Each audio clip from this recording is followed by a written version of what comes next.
नमस्कार मंडळी, आज आपण रशियन भाषेत हवामानाबद्दल बोलायला शिकूया. जणू काही आपण एका अनोख्या प्रवासाला निघालो आहोत.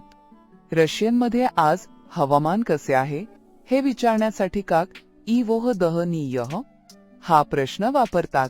तर तुमच्या रशियन मित्राला विचारा काक इवोह दहनीयह म्हणजेच आज हवामान कसे आहे.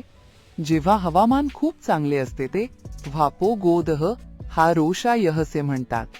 कल्पना करा तुम्ही सेंट पीटर्सबर्ग मध्ये आहात आणि सूर्याची कोवळी किरणे तुमच्या चेहऱ्यावर पडत आहेत. तेव्हा तुम्ही आनंदाने म्हणू शकता पोगो दह हा रो शा यह. हिवाळ्यातील कडाक्याच्या थंडीसाठी चेनखो लो दना हा शब्दप्रयोग आहे. सायबेरियाच्या थंड हवेत फिरताना तुम्हाला हा शब्द आठवलाच पाहिजे.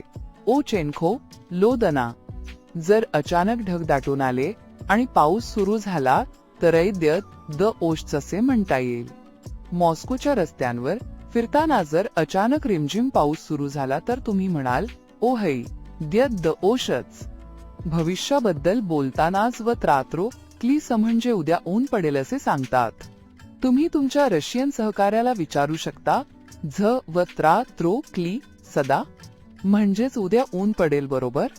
तर मित्रांनो, अशा प्रकारे आपण रशियन भाषेत हवामानाबद्दल बोलू शकतो आणि पुढील वेळेस आपण नवीन काहीतरी शिकूया.